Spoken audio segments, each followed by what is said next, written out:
Welcome, everyone. Thank you for joining us today.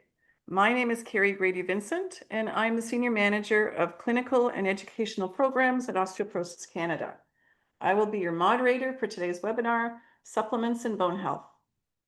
Before we begin, Osteoporosis Canada acknowledges the land that our offices, located in Toronto, are on is the traditional territory of many nations, including the Mississaugas of the Credit, the Anishinaabe, the Chippewa, the Haudenosaunee, and the Wendat peoples, and is now home to many diverse First Nations, Inuit, and Métis.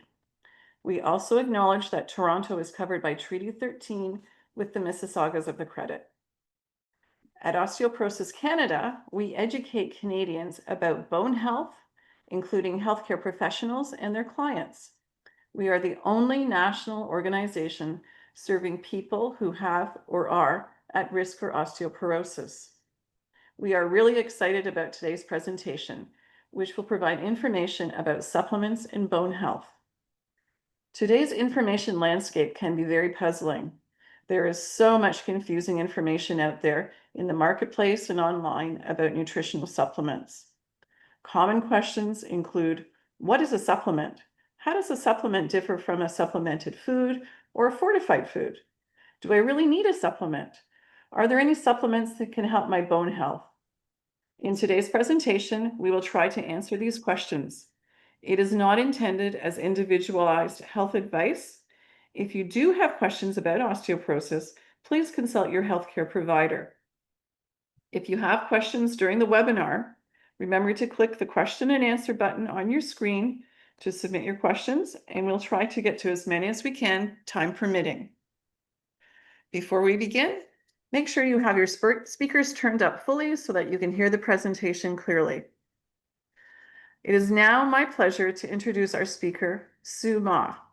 Sue is an award-winning registered dietitian and CEO and founder of Nutrition Solutions Incorporated. She is the daughter of a chef and has a natural passion for delicious and wholesome food. Sue is a pro at decoding nutrition science into easy-to-understand everyday tips for healthy living. With a 25-year-plus career as an inspiring nutrition educator and speaker, Sue has appeared in over 500 TV and media features and has presented to audiences worldwide. She is a fellow of Dietitians of Canada and the 2019 recipient of the C.P. Shaw Alumni Award for Excellence in Public Health from the University of Toronto. Without further ado, it is my pleasure to introduce Sue. Welcome, Sue. Thank you so much, Kerry, and hello, everyone. Thank you for taking time out of your busy day to join us for this informative webinar. I've kept my audio on, but I've kept my video off for now, just so that I have a stronger signal for the presentation. When we come to question and answer period, I'll turn my video back on so that you can see me. So allow me to share my presentation. And let me just put this into presenter mode. Okie dokie. And Kerry, can you just confirm that you see my slides? Yes, we do. Look great. Okay, perfect. All right, so supplements in bone health. Such an exciting topic, and it really is my honor to be a presenter for this session today. All right, so the presentation outline for the next 45 minutes or so, we will discuss what are supplements, who may need supplements, supplements for bone health, other nutrients for bone health, and then hopefully we'll have about 10, maybe even 15 minutes for questions and answers, because that's always, I find, one of the most exciting parts of the presentation. Just a reminder that the information shared is for educational purposes only and is not intended to replace the personal advice from your healthcare professional. And as Kerry mentioned, there is just so much information and misinformation out there, like which direction do we go?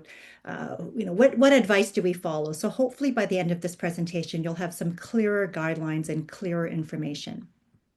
Okay, so let's get started. What are supplements? Well, supplements are basically vitamins, minerals. They can be probiotics, protein powders, omega-3 fatty acids, etc. Those are a class of supplements. And supplements come in many different formats. It can be a pill, it can be a capsule, a tablet, a powder, liquids, gels, even concentrates. And supplements, they're not regulated as foods, they're regulated as natural health products by Health Canada. Now, here's where it gets to be a little bit confusing. So I'm going to take some time to describe the difference between conventional foods, fortified foods, supplemented foods, foods for special dietary use, and natural health products. And that's where the supplements fall as natural health products. And I've actually modified and adapted this information, this chart from Health Canada. So I'm going to walk through it slowly with you so that you can understand the difference. First, let's start with conventional foods. So conventional foods are foods without added vitamins, minerals, amino acids, or caffeine. They're usually consumed as much or as often as desired. And what I mean by that is that there's no sort of statements on the food package telling you how much to eat or what the maximum amount to eat is. So some examples of conventional foods would be cheese, crackers, cooking oils, canned beans. Okay? The next category is fortified foods. These are conventional foods usually consumed as desired with added vitamins, minerals, or amino acids for nutritional purposes. These purposes include restoring levels of nutrients lost during processing. And one example here would be white flour. So during the milling process, the bran, which is the outer layer of the seed, and the germ are removed. And because these are removed, we lose some of the nutrients like iron and folate. So in Canada, white flour must be fortified, it's mandatory, must be fortified with iron, folic acid, and some B vitamins. And that just puts back what has been lost during the processing. So that's one reason for having fortified foods. Another reason to have fortified foods is preventing or correcting a nutrient deficiency in the population. So an example here would be milk. It's fortified with vitamin D to help with bone health and also to help prevent osteoporosis. Another example is table salt. It's fortified with iodine, actually since 1949 in Canada, and that's to help prevent conditions like goiter or hypothyroidism. Okay. And so a third reason for having fortified foods is ensuring that substitute foods are the same nutritionally as the food they are meant to replace. So a good example here would be fortified plant-based beverages, like a soy beverage, for example. It would be fortified with calcium, vitamin D, and vitamin A to levels that are similar to what's found in milk. Now, another example of a fortified food would be orange juice fortified with calcium. And we'll talk a little bit more about that too as the slides progress. So conventional foods, fortified foods, what's next? Supplemented foods. Supplemented foods are foods with added vitamins, minerals, amino acids, caffeine, or other ingredients for purposes other than nutrition. Supplemented foods may require a limit for consumption. So there's a statement saying, the maximum amount to take. It may not be suitable for some people. And it may not be suitable to consume these supplemented foods with other supplemented foods or supplements that contain the same ingredients. So some examples here would be beverages or bars with added vitamins and minerals. So think like a protein shake, for example. Beverages with added caffeine, for example, caffeinated energy drinks. And I'd put a little reminder here because I'm often asked about energy drinks. What are the pros and cons? So energy drinks do contain caffeine and the amount really varies. So for a small can of energy drink, it could be 80 milligrams of caffeine. For a larger can, it's almost double, 160 milligrams of caffeine. And just for comparison, a cup of coffee contains anywhere from 135 to 190 milligrams of caffeine. People may choose to have an energy drink because they want the caffeine to stay alert.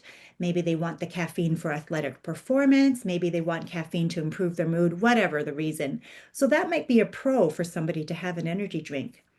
The con of an energy drink is that the caffeine can add up quite quickly.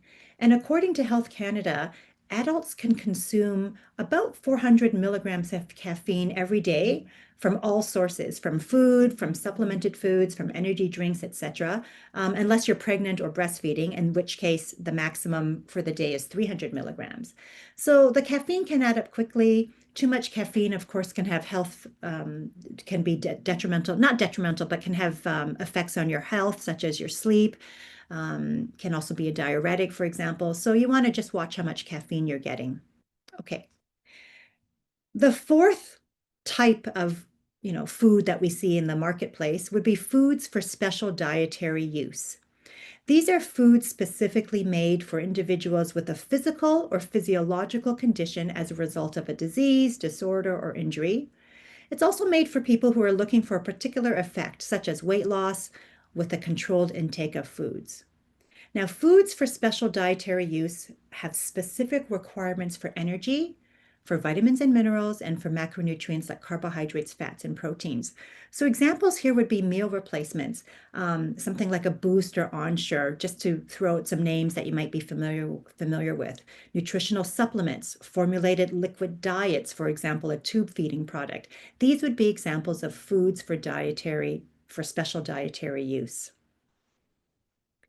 And finally, we get to natural health products. These are products in a dosage form that are not typical of foods. So, for example, they could be a capsule, a pill, a tablet, a powder, a tincture. Natural health products must carry directions for use.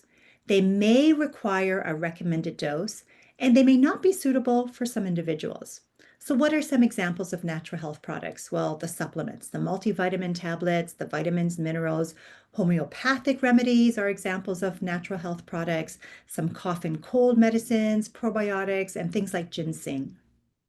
So that gives you a sense of the different types of foods or products that we can see on shelves in the grocery store or any other store. Another question that I'm commonly asked about is, does my body recognize that I have consumed a supplement or a fortified food? And that's a really good question. And the answer, it depends on the nutrient. So for example, calcium in food is recognized by the body, and we tend to absorb it better because there's something called a food matrix. There are other nutrients in the food that help calcium be absorbed. Whereas calcium in a supplement is often just calcium. Maybe there's vitamin D, maybe there's magnesium, but you don't get that same food matrix that is found in food with calcium, right? So yes, the body can recognize that there's a little bit of a difference there. However, for something like vitamin D, the body cannot generally tell the difference between vitamin D in food versus vitamin D in supplements. So that was a good question, and the answer is it really depends on the nutrient. Now, there's another difference between foods, like the conventional foods and fortified foods, versus supplemented foods. Many of you are probably familiar with the nutrition facts table that's found on foods and fortified foods. It shows the serving size, the calories, fat, carbohydrates, protein, cholesterol, sodium, and then some nutrients. Now, supplemented foods also have a supplemented food facts table. And it looks very similar to what we're familiar with the nutrition facts table. It has a slightly different heading. It has the same core nutrients, so calories, fat, carbohydrates, protein, cholesterol, sodium, potassium, calcium, iron. And then there's an extra section that shows the supplemental ingredients. So for example, let's say this is an energy drink. One can of this energy drink has added niacin, B vitamins, vitamin C, vitamin E, etc. And the little footnote at the bottom of this table tells you that the supplemented amounts include what's found naturally in the product as well as what has been added. Okay, so by January 1st, 2026, you will see the supplemented food facts table on all supplemented foods. That's the new regulation. And in fact, you may already see this supplemented food facts table on some of the supplemented foods products. Something else that you may also see on supplemented foods products is this identifier, this little exclamation mark that says supplemented. That's sort of like a heads up or a warning to tell you that this is a supplemented food. And there's also a caution box on many of the supplemented foods to tell you, who this product should not be consumed by, the maximum amount to have in a day, and not to have the supplemented food with another supplement that may contain the same ingredients. So there's a lot of information on the package, and the next time you're in the grocery store, give yourself some extra time to look for these nutrition facts tables and supplemented food facts tables to learn more about the product. Okay, So let's get back to supplements. Now, there's a lot of information on the supplements label, and what you want to look for is the 8-digit NPN. This is the natural product number, and this tells you that the product has been licensed by Health Canada. So I created this image here of a vitamin bottle with the NPN number, 8 digits. And it's funny because in actuality, in my experience anyway, when I'm looking at the grocery store, the NPN is actually put sideways on the bottle, and you have to turn the bottle sideways and really look for it because it's in quite a small print. So take a look, take your time, look for that NPN number, make sure that there is a natural product number because that will tell you that it's been licensed by Health Canada.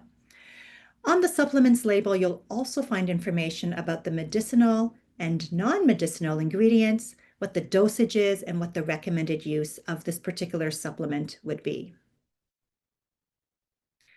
So, who may need supplements? Well, if you're pregnant or planning pregnancy, you'll need a folic acid supplement.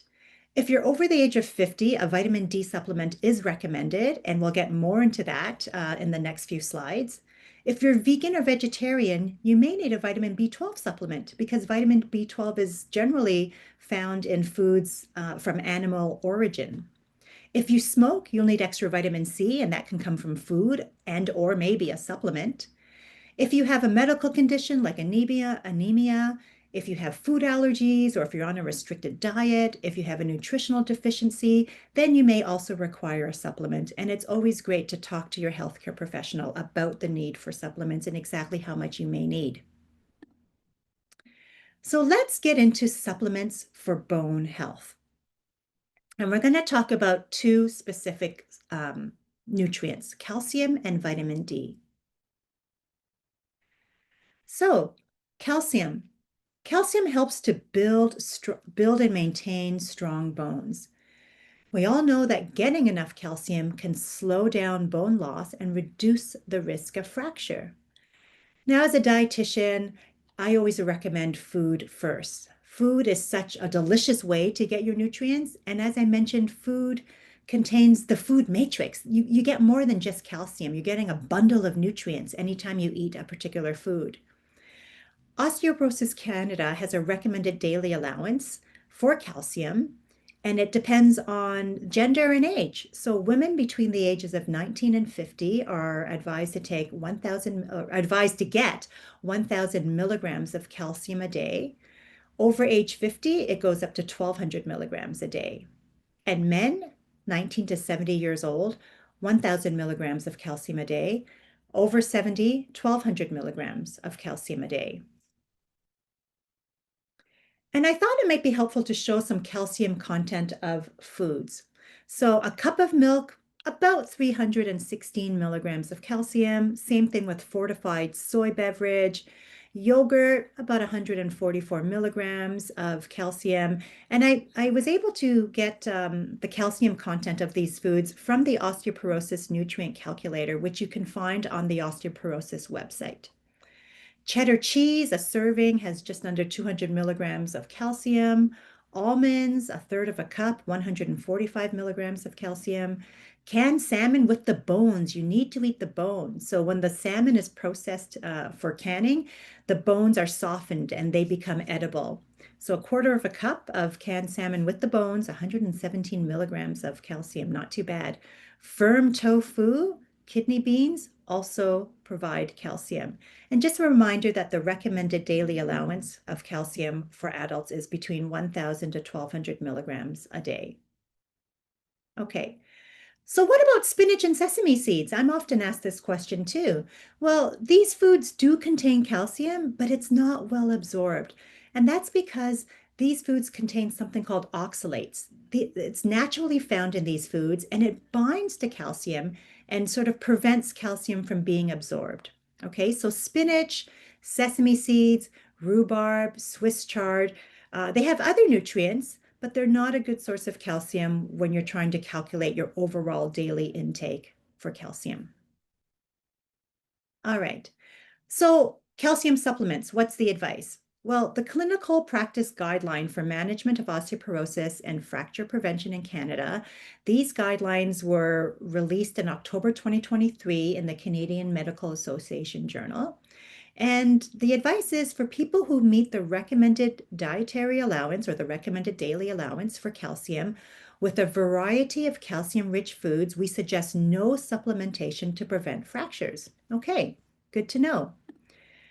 Here's the advice from Osteoporosis Canada. Same thing, include 1,000 to 1,200 milligrams of calcium daily from all sources with a preference for dietary sources, so food first. If this is not possible, then calcium supplements may be used to meet the daily calcium requirements. So how do you know if you're getting enough? Well, you can use the Osteoporosis Canada Nutrient Calculator to see if you're getting enough. It's a great resource. I use it all the time. You sort of search for foods and you type in what you eat for breakfast, lunch, dinner, snacks, and then it adds it all up for you, how much calcium you're getting, vitamin D, vitamin K, magnesium, protein. So it's a great resource. And before taking a calcium supplement, always talk to your healthcare professional to discuss the amounts needed and just to make sure that there are no interactions with any medicines that you might be taking or any other supplements that you might be taking. So if you do need a calcium supplement, here are some tips. You want to look at the amount of elemental calcium per tablet. Okay, so there's the weight of the tablet, and then there's the amount of elemental calcium in that tablet. Take no more than 500 to 600 milligrams of elemental calcium at a time because our body doesn't absorb well amounts over 500 or 600 milligrams of calcium. Find a format that works for you. So calcium supplements come in tablets. You can find it in a chewable, a soft gel, an effervescent tablet. Find the one that works for you. I know that the tablets can be quite large. So if you have, if difficulties or issues swallowing, maybe you go for a chewable, maybe you go for a soft gel or effervescent. You want to maximize your calcium absorption. And I'm always asked, which one should I take? When should I take it? So the advice is if you're taking calcium carbonate, you can take it with food or take it right after eating. If you're taking a calcium supplement that's calcium citrate or let's say calcium lactate, you can take that anytime. Take your calcium supplements with plenty of water and just be aware of side effects. As I mentioned, always check with your healthcare professional to ensure that there's no interactions with some of the medicines you're taking. For example, calcium can interact with some types of antibiotics. And remember that whole foods offer a bundle of nutrients. So if you're, eating a piece of cheese or having some yogurt or other foods, you're getting a bundle of nutrients beyond just calcium. Let's move on now to vitamin D. Vitamin D helps our body absorb calcium, and sometimes it's called the sunshine vitamin because, yes, our bodies can make vitamin D when our skin is exposed to the sun. But of course, this is affected by so many things, such as the season, from October to March. Sometimes we don't, well, not sometimes, from October to March, we don't get enough sunlight in order to, or enough sunlight to produce vitamin D in our skin. Age, as we get older, our efficiency at developing or creating vitamin D in the body decreases. Our skin exposure to sun and sunscreen all can impact the amount of vitamin D that's made by our body. Vitamin D is a fat-soluble vitamin. So what does that mean? It means that it's stored in the fat in our body. And I'll get into this in the next slide or so, but taking more vitamin D than you need to through supplements can be harmful because it can lead to vitamin D toxicity. It's not like something, let's say like vitamin C, which is a water-soluble vitamin. Any extra is often removed from the body through the urine, but vitamin D, it stays in the body, it stays in the fat. So we want to make sure that we don't get too much from supplements. Vitamin D is only found in a few foods, and we're going to talk about the new fortification amounts that Health Canada has announced. That'll be on the next slide.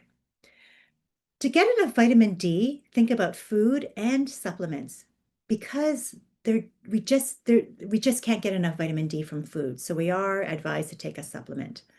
I wanted to point out that if you're looking at a vitamin D supplement or even looking at the vitamin D amount in foods, there are different units of measure. So IU, international units, are used on supplements of vitamin D, but micrograms are used if you're looking at the vitamin D content of food. Okay, so there's a little bit of, don't get confused, they're just different units. Osteoporosis Canada recommends taking a vitamin D supplement year round, and I'll tell you how much in the next slide. The Osteoporosis Canada recommended daily allowance for vitamin D is 600 IU international units a day or 15 micrograms a day if you're under the age of 70, males or females. And if you're over the age of 70, it goes up to 800 IU or 20 micrograms per day. So here's the vitamin D content of some foods. Milk, 1 cup of milk. It has about 2.6 micrograms of vitamin D, but the new regulations from Health Canada will mandate vitamin D content to go up to 5 micrograms per cup. So I'll give you the backstory. In 2022, the Food and Drugs Regulation with Health Canada was amended, and they now require vitamin D amounts in cow's milk and margarine, goat's milk to be increased to almost double what they previously were. So previously, and even up to now, the amount of vitamin D in milk is about 2.5 to 2.6 micrograms of vitamin D. Starting December 31st, 2025, and even now, you can even see some of the milk will have more vitamin D than they have before. But definitely by December 31st, 2025, milk must contain 5 micrograms of vitamin D per cup, which is great, which means that we're getting more vitamin D, right? Fortified soy beverage, 1 cup, 2.2 micrograms of vitamin D. Yogurt for 100 grams. I'd like you to check the label of the yogurt because some yogurts now have added vitamin D, but with these new fortification regulations with Health Canada that take effect December 31st, 2025, the amount of vitamin D will be between 3.8 to 5 micrograms, which is great because, many of us like yogurt, and now it's a fantastic way to get vitamin D. So always check the label to be sure.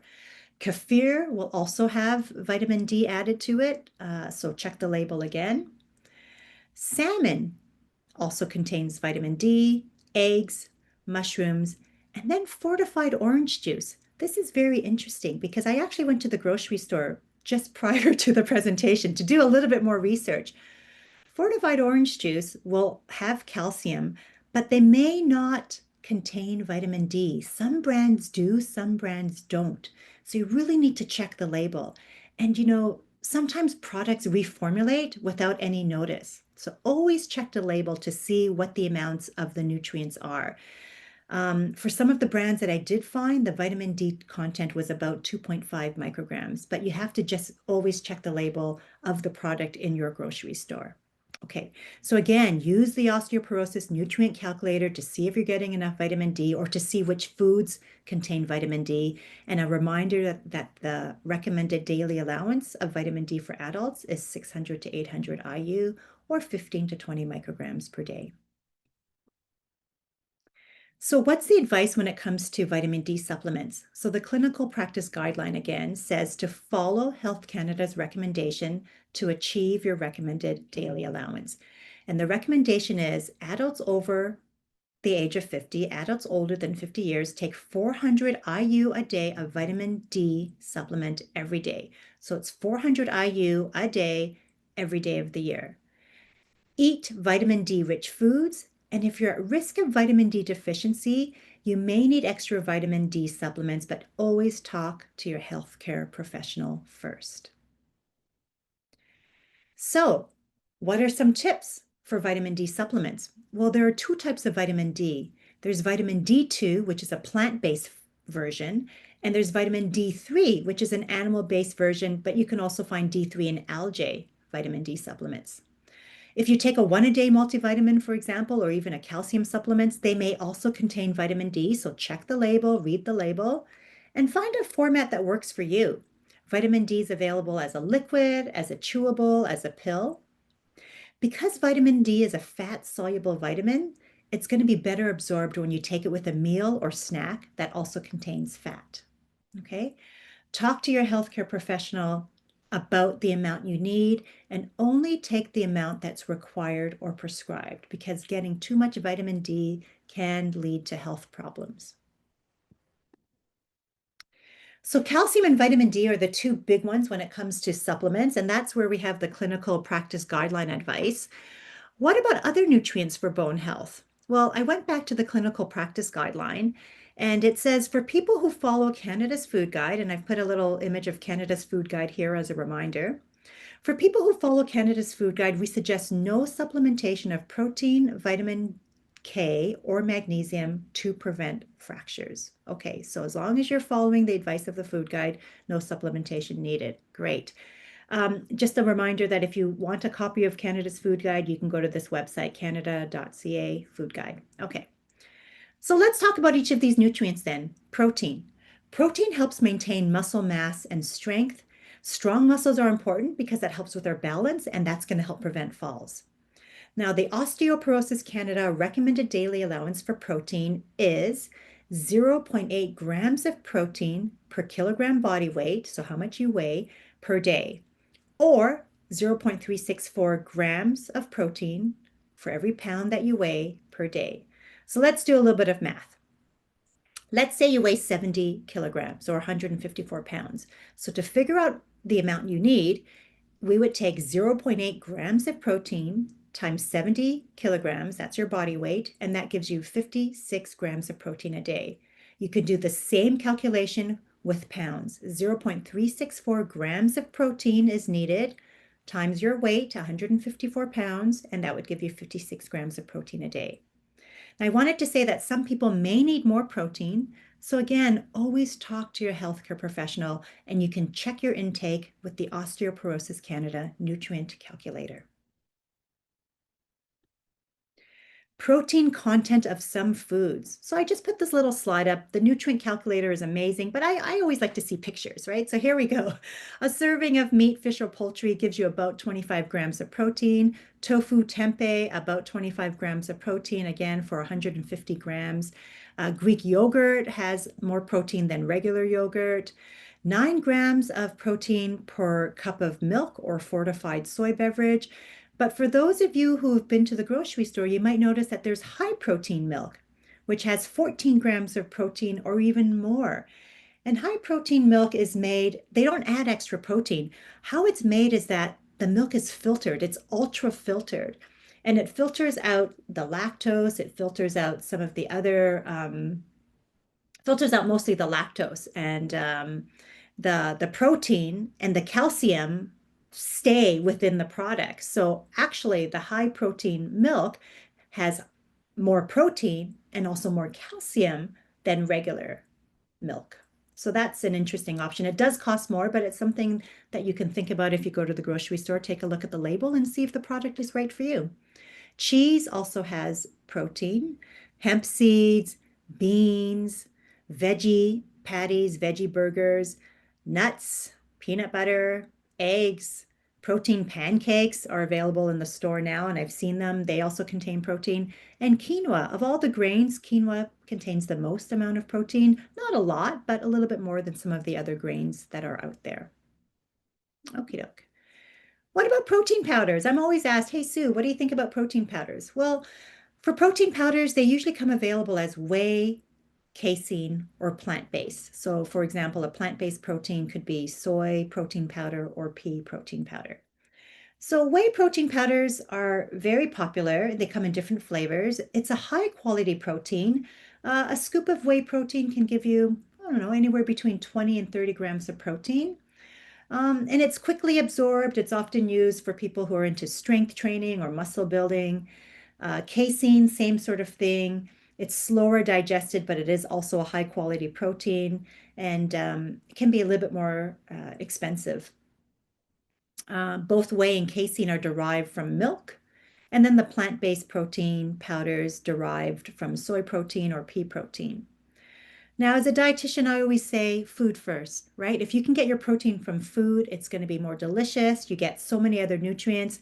If you feel like you need a protein powder to help you fill that gap of protein, then sure, you can look into a protein powder to help you meet your protein requirements. Protein powders you can add to a smoothie, you can add to your whatever oatmeal, cereal, etc. So it is versatile, but do try to go for food first. What about vitamin K? Well, vitamin K, just like vitamin D, is a fat-soluble vitamin. And so it's stored in the body, right? We don't want to get too much from supplements. Vitamin K activates a protein that helps build bone. And there's two types of vitamin K. There's vitamin K1, phylloquinone, and vitamin K2, menaquinone. K1 is found in plant sources like those delicious leafy greens. K2 is found in animal foods and fermented foods. Now, the Osteoporosis Canada recommended daily allowance for vitamin K, and this includes both food and supplements, K1, K2, or a combination of K1 plus K2. The recommended daily allowance for women over the age of 50 is 90 micrograms, and for men over the age of 50, it's 120 micrograms. So as always, I sound like a broken record, but I just have to repeat, always talk to your healthcare professional about supplements, especially if you're taking blood thinners, because that will interact with the vitamin K. What's the vitamin K content of some foods? Spinach, beets. Okay, let me just remind you to go to the osteoporosis nutrient calculator where you can type in the foods that you enjoy and see what the vitamin K content is. The recommended daily allowance for adults is between 90 to 120 micrograms, okay? So spinach, beets, parsley, look at this. Brussels sprouts. Raise your hand if you like Brussels sprouts. 163 micrograms in 4 Brussels sprouts. That's actually one of my favorite vegetables, so great for vitamin K. Kiwi, sauerkraut, chicken and ground beef also have vitamin K, but the leafy greens really are the superstars here. And then finally, magnesium. Magnesium is part of the structure of healthy bones, and it helps our body use vitamin D. So the Osteoporosis Canada recommended daily allowance for magnesium, again, it varies with gender.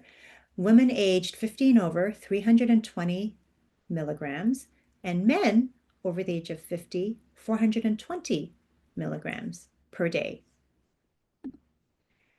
What are some foods that contain magnesium? So again, a reminder to use the osteoporosis nutrient calculator. Keep in mind that the recommended daily allowance is 320 to 420 milligrams. Okay, so let's take a look. Hemp seeds, a quarter of a cup, 230 milligrams, not bad. Pumpkin seeds, 317 milligrams in a quarter of a cup. Look, right? That's what you need. This is what you can get. Brazil nuts, edamame beans, spinach. One of my favorites, dark chocolate, also contains magnesium. Beans, half a cup, 25 milligrams of magnesium, quinoa, and milk. So you could see, as I mentioned, this food matrix. Milk, for example, has magnesium. It also has vitamin D and calcium. You're getting so much more nutrition and nutrients from food than just from a supplement alone. Okay, here's the summary. Supplements include vitamins, minerals, probiotics, protein powders, omega-3 fats, all of that stuff. And supplements are regulated as natural health products, right? So remember to look on the label, look for that NPN, that 8-digit natural health, natural products number, whenever you're out. And one thing I don't know if I mentioned this, but check the expiry date. If you are looking for supplements, just double check that expiry date. When it comes to calcium, try to get your calcium from food first. Use supplements to fill in the gap. Check your intake with the osteoporosis nutrient calculator to see if you're getting enough. Vitamin D, take a supplement year round. So over the age of 50, 400 IU vitamin D supplement every day, all year round. Think about those food sources of vitamin D also. Remember that the vitamin D in milk, yogurt, kefir, goat's milk, is going to be increased. So read the labels and see exactly how much you're getting, because by the end of this year, December 31st, 2025, the vitamin D content of some of those foods are going to be increased, which is very exciting. Protein, vitamin K, magnesium, you want to get them from food first. Use the Osteoporosis Canada nutrient calculator, as I mentioned, to see if you're getting enough. It's an excellent resource. And always, always, always talk to your healthcare professional about supplements, just to make sure that you're getting what you need, that you're not getting too much, and to ensure that there's no interactions with any medications or other supplements that you might be taking.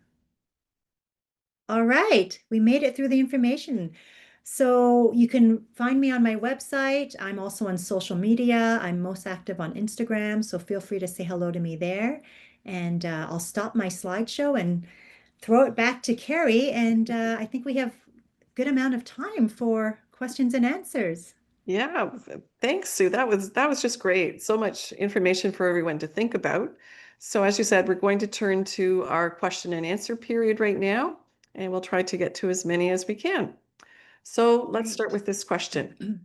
If I'm on an osteoporosis treatment, I think they're meaning a medication, do people need extra nutrients from food or supplements?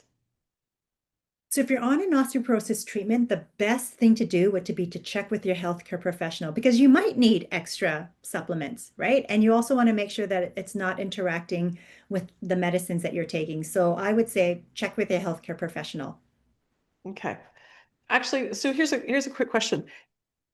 Could you define what a healthcare professional is? Oh, that's a good question. Yeah. Well, your healthcare professional is a person who knows your health history and any other medications that you might be on. So that could mean your dietitian, it could mean your pharmacist, it could mean your family physician. It's someone who knows your health history and the medicines that you're on. So that would be a healthcare professional. Okay, great. Okay, someone is asking about the cost and the quality of supplements, wanting to know, are the more expensive ones the better choice? What do you think? Oh, that's a good question. The more expensive supplements are not always the better choice. So what you want to think about, because there's packaging and you might be paying for the packaging and the marketing.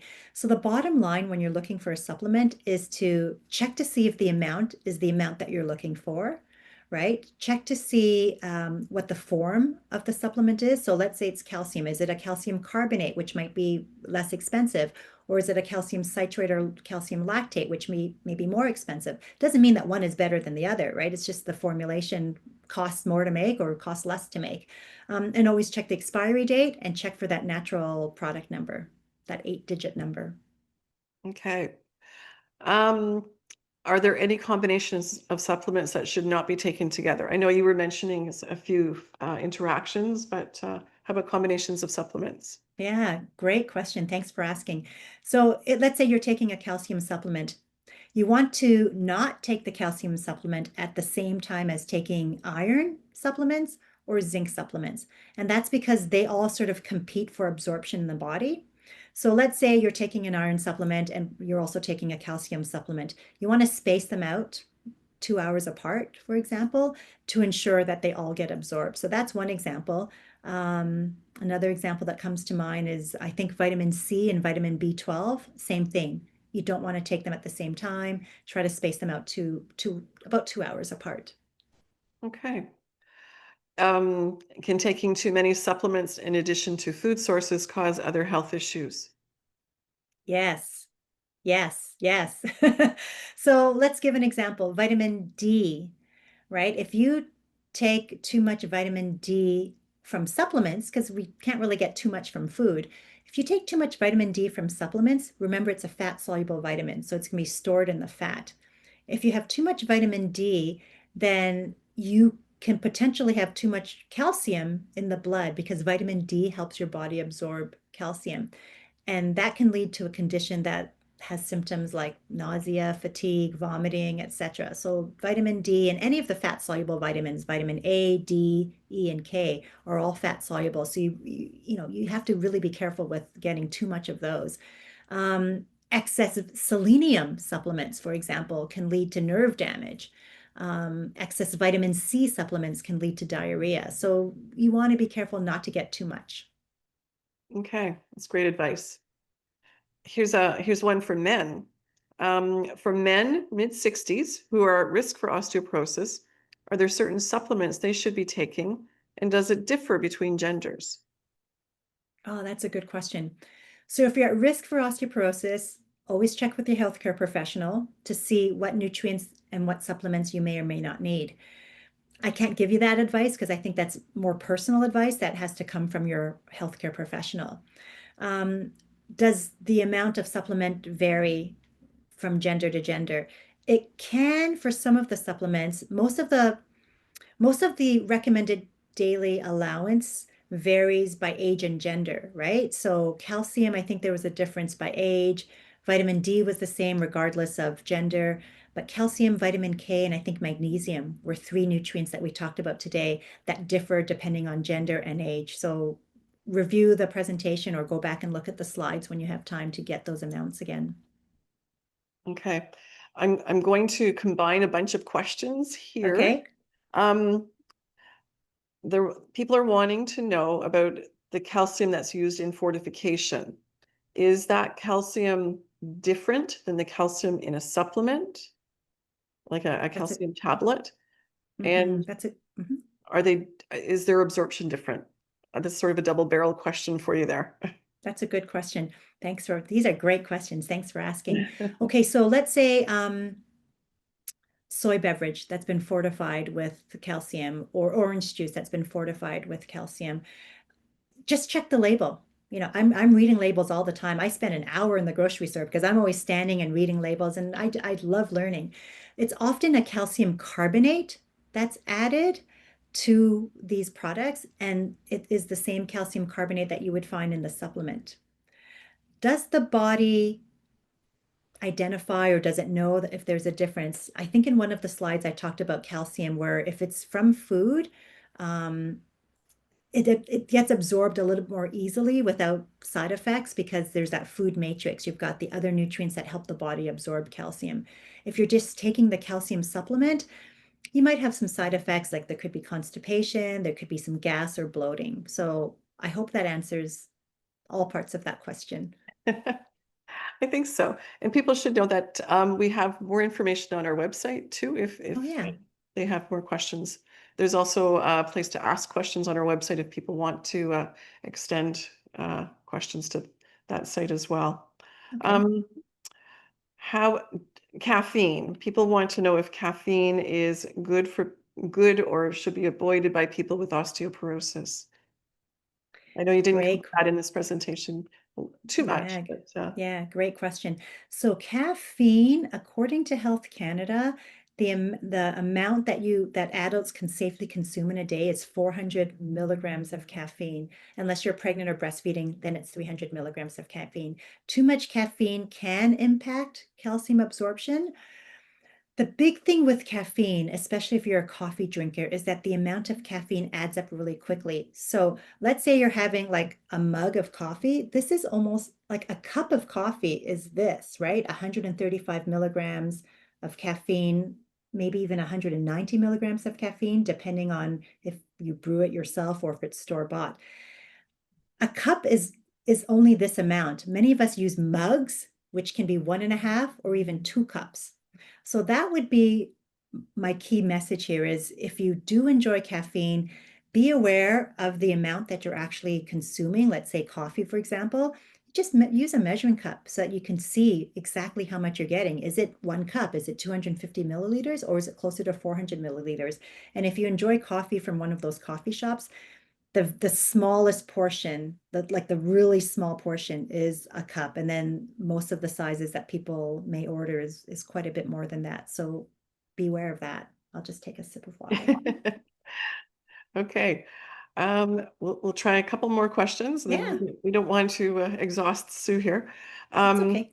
what happens? I know you covered this a little bit, but I think it's great to return to the question. What happens if you take too much of a supplement?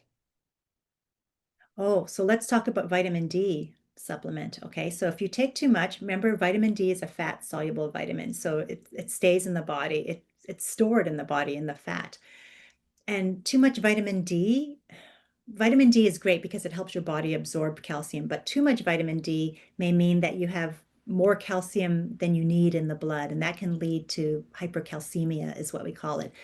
But there's problems with that, nausea, vomiting, um, other health issues. So you always want to be sure not to overdose.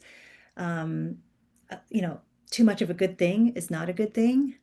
Always check with your healthcare professional to make sure that you're taking the amount that's required for your health stage, for your health status. Okay. Um, this is a great question about absorption of calcium. Someone's asking if, say a glass of milk has so many milligrams of calcium in it. Do you actually absorb that amount, or do you need to consume more to get to your RDA? Not sure I quite understand the question, but I'll give you an answer and then we can work Circle around it back. if this is Yeah. not, yeah.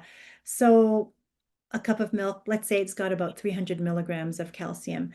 And you need what? Let's say 1,000 to 1,200 milligrams of calcium. So you're looking at about 3 to 4 servings of these calcium-rich foods.